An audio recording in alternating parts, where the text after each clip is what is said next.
I'm recording my homily for the 17th Sunday in Ordinary Time. And I want to experiment a little bit.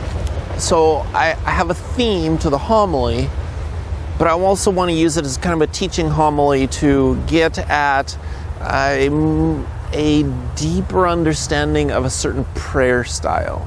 Okay? All right. So if you remember last week, I talked a little bit, I think it was last week, I talked a little bit about a bishop who was at a conference that I attended, the Tekewitha Conference, which is a conference of those who are Native American and Catholic, and how they're trying to express both of those culturally as well as spiritually, those two realities in their own life. And so there was a bishop there who was talking the day that I was there, and one of the things that he talked about was, well, I should back up. I should say one of the things that impacted me in just his presence there was, one, it felt like he was very, very authentic in who he was, and he was not pretentious. He was not just putting on a show. He was not trying to appear higher than others or putting on a mask. But he's one of those people who just really, you felt like you were really connecting with who that person was. They were very honest about themselves, their own weaknesses, their own strength, that kind of a thing. And so that was the first thing that really impressed me, and I talked about that last week, right? And then the second thing was just about how reverent he was. Reverent in the Mass, reverent with the prayers, but also reverent about his people, reverent about, I think, how he approaches ministry as a shepherd. There was just a lot of reverence, and so I thought those two things combined made it attractive, made the gospel attractive. So I talked about that last week. I want to add a third, though, and it's something I've talked about before, but there's a reason for it. So the third is integrity. Integrity that what we present as ourself truly is who we are, as opposed to being duplicitous, which is presenting a false self, being two-faced, right? So in other words, we may act so somebody who's duplicitous, on the outside, they act like they're following the teachings of the church, but as they turn, as they have this other side to them, it is completely the opposite, right? That is very, very destructive. So to have integrity means that we are not that. Integrity means that the person I present is who I really am. I think if there's any lesson that my parents taught me and my brothers and sisters, and as I look at my brothers and sisters, I say they really tried hard to instill us with integrity, that who we present ourselves to be really is who we are. So we're not putting on a mask, we're not pretending to be somebody different. Behind closed doors, there isn't this other alternative personality, there's other person, right? Okay, now I bring that up for a reason. One is, so in the news this last week, I've been hearing a lot about Cardinal McCarrick. Cardinal McCarrick was a bishop, well, he was a priest first, and then rose through the ranks here in the United States and became an archbishop, and then became elected to the College of Cardinals. And so that's about as high as you can go in the church without being pope, right? But I would say he was universally, it seems like he was universally respected and loved as a shepherd. But behind it all, he was living a double life. And so that's why he's in the news, it's come out, the secret is out about what he was doing. And it just breaks your heart. It's horrible, and I know there's a side to all of us. It's just our human nature where we don't want to air out our dirty laundry. We don't want for anybody to know that there is this thing, that something has gone on in the church where somebody was duplicitous, somebody was not living a life of integrity. We want to hide it. There's that natural side of us to do that. That natural side of us that when we commit a sin, we want to then hide it. But we must resist that. And as hard as it is, I think it's really good that it's out there in the open, that when somebody is harming, when somebody's destroying, that we bring that out in the open to end it, right? And I think that also sets an example for others that that's not acceptable. And so if that happens in the Catholic Church, we need to bring it out, and so there's no secrets, put it out there so that we can bring that to an end. All right. Now, I bring that up also to talk about integrity is how do we become a person of integrity in terms of a disciple of Jesus? Given that we are sinners and that sometimes our natural inclination is to be duplicitous, is to have a sinful side, right? Or to hide the sinful side instead of confronting it and dealing with it and then converting and changing, repenting. And one of those things is a certain type of prayer. Okay? So this last weekend I asked at all the masses how many people had ever heard of this type of prayer. And by far, most of the people had never even heard of it.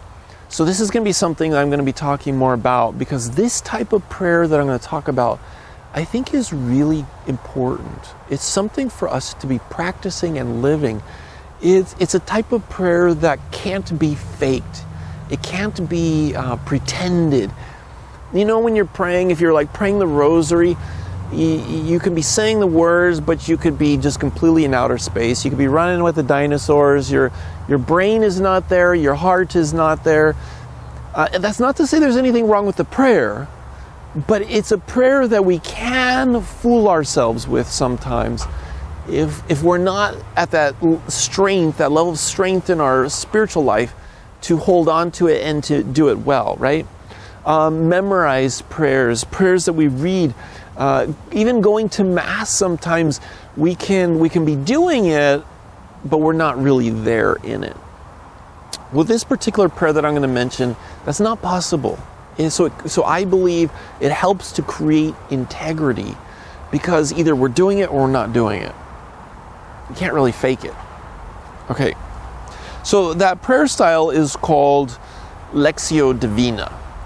Lectio Divina, so the word Lectio just means reading. Divina, just like it sounds, means divine. So divine reading. So it's implied is that there's a certain style of prayer which involves reading of the sacred scriptures. Okay? So we're reading God's word. We're entering into the living word of God and allowing God then to speak to us through it. Now, I'm going to talk a little bit about what that entails. So if somebody asks themselves, if somebody says, oh, is that right? Is that like, somebody says, this year I'm going to read the whole Bible. Is that Lectio Divina? That is not Lectio Divina. That's reading the Bible, but more of a study or more of an intellectual pursuit. Now, I'm not saying that's bad, but that's not Lectio Divina. Okay? All right. And then there is someone who says, I'm going to read the Bible slowly, carefully. Every day I'll just read a chapter, or I'm reading one of the Gospels really slowly and carefully, and I have my commentary, and so I'm reading the commentaries of these experts, and I'm learning more about the origins of the Greek and the Hebrew and the cultural background of things. Again, that's good, but that is not Lectio Divina. Okay? Lectio Divina is something that even a child could do. It does not require a PhD in anything. Okay? So this is what Lectio Divina is. So we're going to practice a little bit, okay? All right, so if you don't have a copy of the Gospel from this last week, I want you to, pull out your Bible if you've got a Bible. Maybe I could even type up on the screen when I do this video, if I remember to do that, the phrase that I'm going to use. So in Lectio Divina, we're just going to read a little bit, okay? We're going to resist the temptation to read, even a whole paragraph. We're not going to even read a whole paragraph. We're going to read today 2 sentences. That's it, 2 sentences. We're not going to even get the whole story.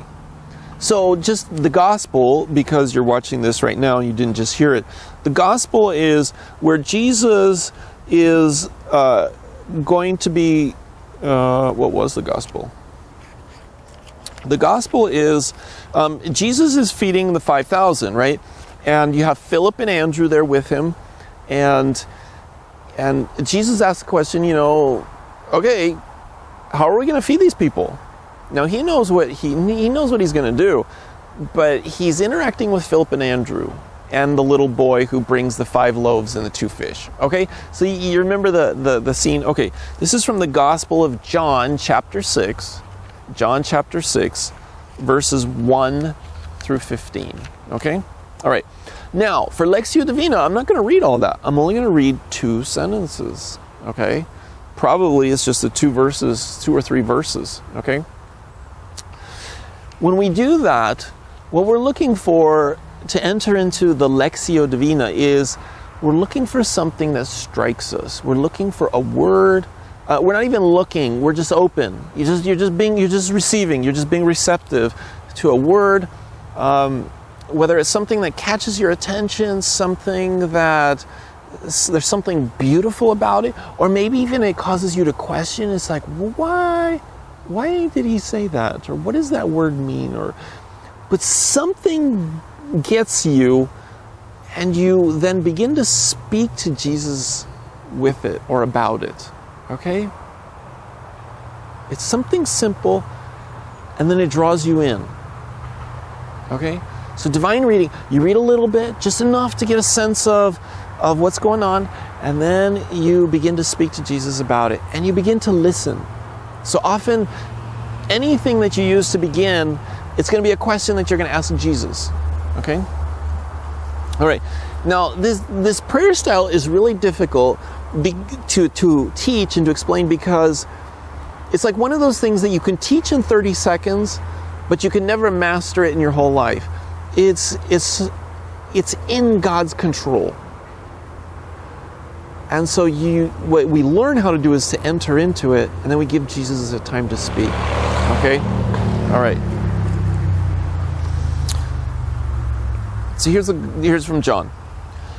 Jesus went across the Sea of Galilee. A large crowd followed him because they saw the signs he was performing on the sick.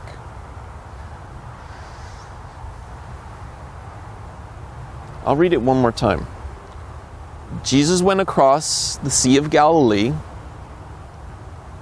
A large crowd followed him because they saw the signs he was performing on the sick.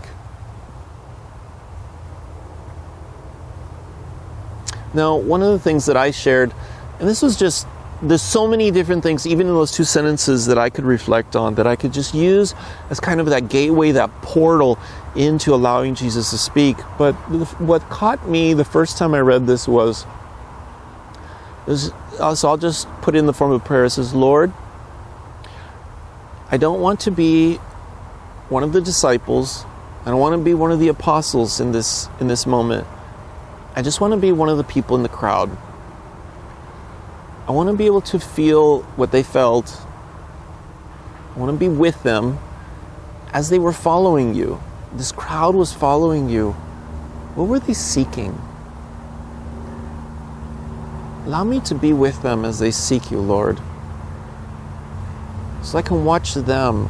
Maybe in this moment I'm not even able to watch you per se, but I want to watch them. Help me to walk with them. They were obviously seeking something as they followed you, Lord.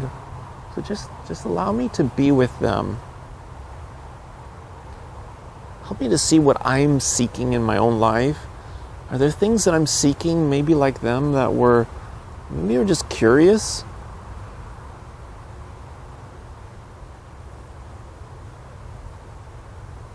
All right. So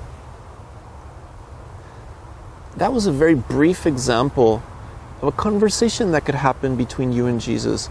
Now, in that gospel, something else might have struck you. It might have been simply that Jesus was crossing the sea. And maybe immediately it popped in your mind was that moment where Peter encounters Jesus on the sea and wants to walk on the water to come to him. Maybe that's what got you, and so you just started talking to Jesus about that. Maybe it was just, all kinds of things can come to you and say, Galilee. Where's Galilee? What is significant about Galilee? Right? What does it even mean to be from Galilee or in that area? So you just begin to speak to Jesus about it. You say, well,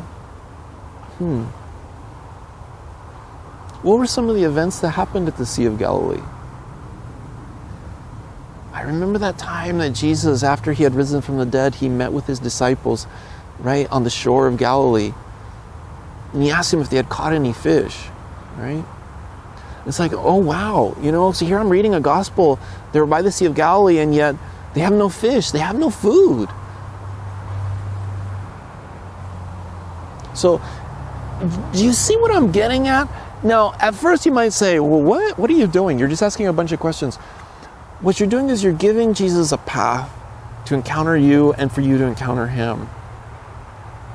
Now, I'm going to go back into this in a second, a little bit deeper, just to show you how I think this gospel shows how Jesus uses this conversation style to enter into our lives, but we need to give him the time.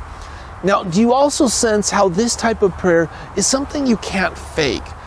You have to be upfront and honest with Jesus. So for example, if you have a teenager who's struggling with doubts whether they even believe God exists, they can pray this prayer because they can go into Jesus and say, Jesus, I think I am the person who would just completely doubt you.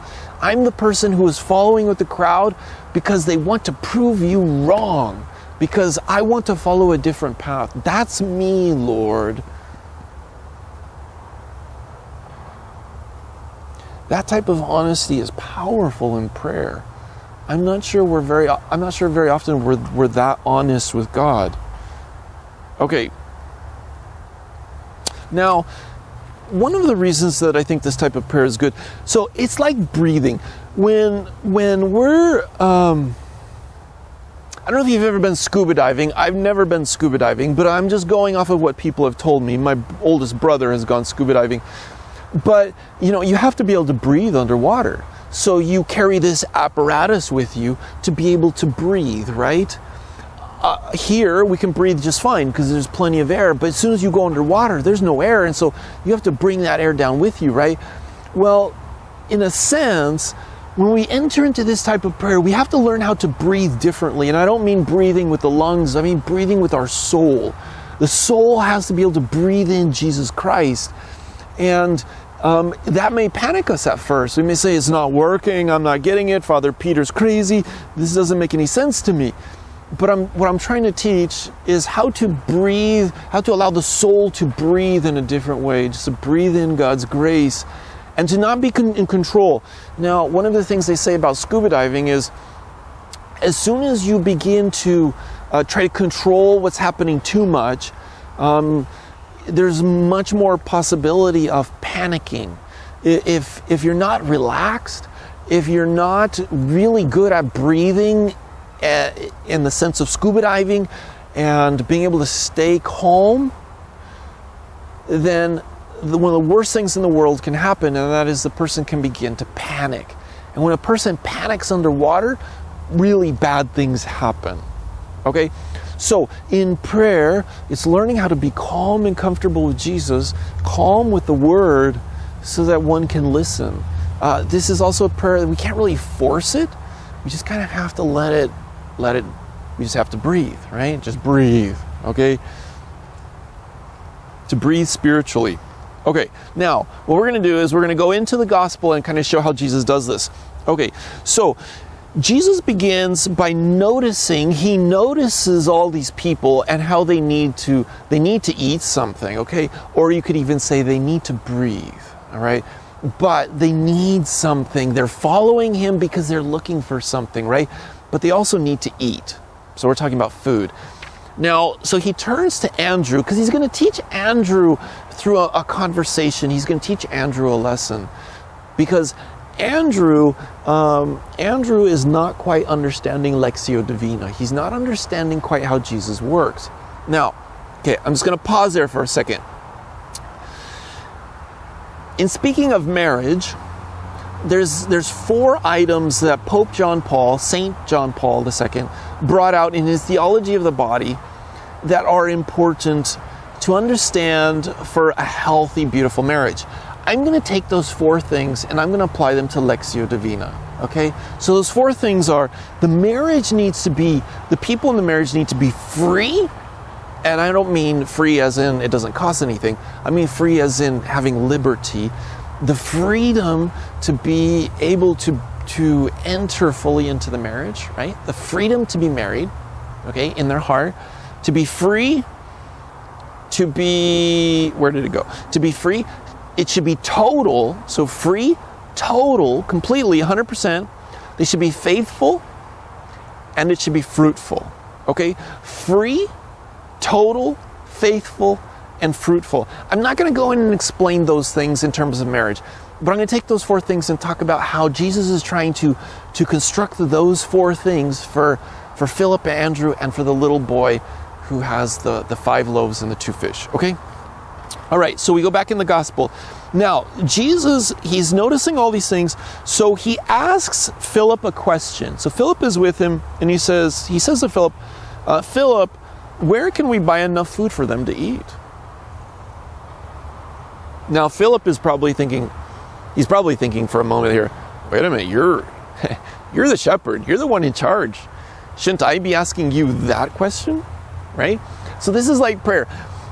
When you enter into Lectio Divina, it gets turned on its head because Jesus asks us questions, right? And we're like, well, Jesus, shouldn't I be asking you that? Aren't you the one in control? All right, but Jesus is using this as a moment to teach. So Philip is like, Lord, okay, you asked me the question, but 200 days' wages worth of food would not be enough for each of them to have a little. Philip is not free, okay? He hears the question, but then he responds with, it's not possible. This is not possible. So if you're praying and you're like, okay, Lord, I have a meeting with my boss and I know it's not going to go well, or I'm having trouble in my marriage and we have to sit down and talk and it's probably not going to go well and this is just not good. This is just, maybe you're at that moment where of desperation, or it's just like all the solutions are bad, right? But in that moment, we're not free. Why? We're not free because we're not entering into Lectio Divina. We're not listening. We're not listening. So when Jesus says, where can we buy enough food for them to eat? It's like him saying to you, what are we going to do? You say, well, wait, Jesus, I brought the problem to you. Shouldn't I be asking you that? And he says, yeah, you can ask, but what are we going to do? Now, there's something very important in the question. He says, we. Where can we? He doesn't say, where can I? He doesn't say, where can you? He says, where can we? So in your prayer, one of the things about Lectio Divina is he's always going to be uniting you with him. And he's saying, so what are we going to do? What are we going to do? And when we can be comfortable with that question with Jesus, we will begin to be free. Say, all right, Jesus, what are we going to do? What are we going to do? And then to breathe, right? Oh, it means there's a path. Maybe there's a path, right? Okay, then the conversation. So Philip kind of shuts it down by saying, it's not possible. Even if we had all this money, it just wouldn't be possible. So Philip's still part of the conversation, but now he needs to listen.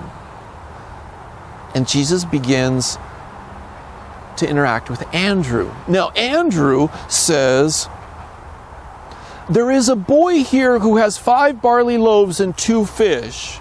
So there's hope. It's like, okay, there's some freedom here because there's hope that maybe they'll have some food to feed these people with, right? But Andrew's not done. He then says, but what good are these for so many? So we do that in prayer, right?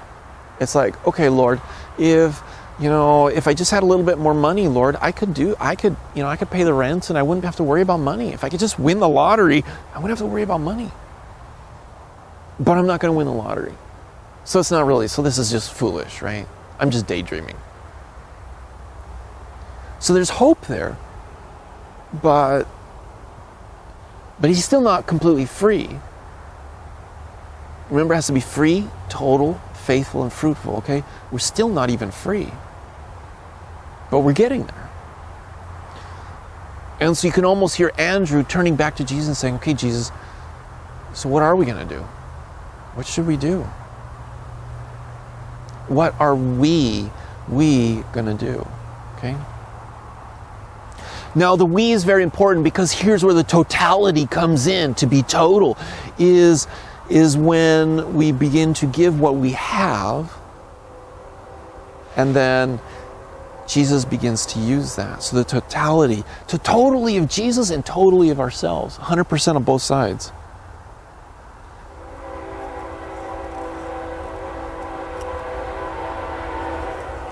And so this is where the conversation continues, but it turns now to this little boy. I'll wait for the train.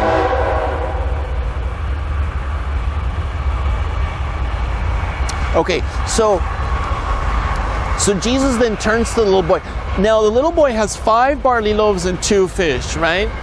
5 barley loaves and 2 fish. So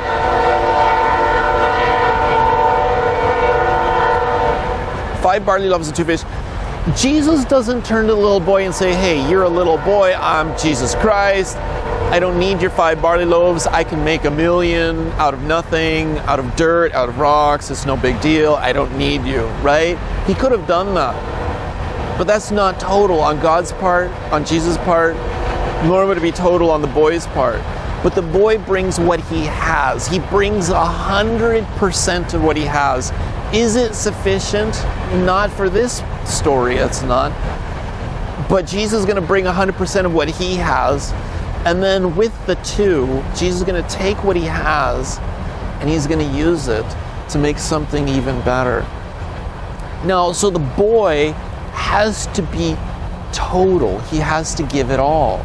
The boy doesn't go to Jesus and say, you know, Jesus, I will trust you with 2 barley loaves and 1 fish because I want to keep the rest for myself. Right? This is a hard teaching. We do not like giving 100%. And I'm not even really here talking about money. I'm talking about of ourselves. We don't like giving 100%. We always want to hold a piece back. But this is where the integrity is necessary. This is the beauty of this prayer. Now, if you're being intimidated by it, don't be intimidated. We using the analogy of swimming, we first ease our way into the pool, right? And we slowly begin to learn how to breathe underwater, to breathe in this type of prayer. So don't panic. But this is important. This is a beautiful way of conversing with Jesus, right? So we see it in Philip, Andrew, and the little boy. Now, the faithful part is we need to be faithful to it. We have to be faithful to this conversation. In the very beginning, Philip didn't just say, you know what, Jesus, this is impossible. I'm out of here. I'm going to go do something else because I don't like this situation. I feel uncomfortable. I don't know what we're going to do. And I'm just going to leave. No, he's faithful. He stays. He stays, right? Philip stays, Andrew stays, and the boy stays. Okay? Philip also begins to learn from the boy. Andrew learns from the boy. Okay. Faithful. Fruitful. This is where we allow Jesus to work with what we have given. We've given total. Jesus works with it. And Jesus makes it fruitful. Jesus allows it to bear fruit. Far more fruit than we could ever imagine. Okay? This is meant to be a beginning. This is a beginning of this type of prayer. If you've never heard of Lectio Divina, I want you to try it. And I want you to try it every day. I want you to spend a little bit of time. You read just a little bit. 1 sentence, 2 sentences, 3 sentences, 4 sentences, but just you keep it really, really short. Resist the temptation to keep reading farther and farther and farther. You read, you put your Bible down, you begin to speak to Jesus. If nothing's coming to you, you read the passage again. If nothing comes to you at all, then you try another passage a little bit farther on. But you slowly begin this ability to breathe in what Jesus wants to speak to you. All right. God bless you. I'll see you next week.